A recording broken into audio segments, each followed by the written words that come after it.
Hello my dear students welcome back to तुम channel RK kid official. तो पिला माने जो माने राजेंद्र यूनिवर्सिटी अंडर रे जाऊ छ एवं जो माने थर्ड सेमिस्टर एग्जाम ऑलरेडी दे सारी छ तो तुमनकर थर्ड सेमिस्टर रेगुलर एग्जाम रो रिजल्ट केबे बाहरिबो तुमनकर बहुत सारा कमेंट आसुची पिला माने बहुत सारा डाउट तुमनकर रही अछि। आज ए वीडियो रे मु तुमनको जणाइबी तुमनकर third semester Rajendra university regular examination result केबे बाहरिबार चांस रही अछि। तो अठारे जदि पिला माने मु तुमनको कहिबी तो गत काली तो पंचम सेमिस्टर रिजल्ट पिला माने बाहरिला।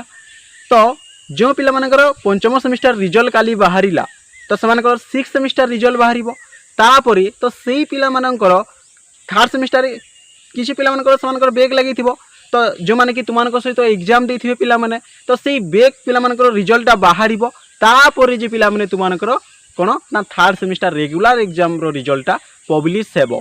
एठारे जदि पिला माने मु तुमनको मोटामोटी भाबरे जदि कहिबी तो तुमानकर थर्ड सेमिस्टर रिजल्ट बाहरिया पई बहुत लेट हेबो।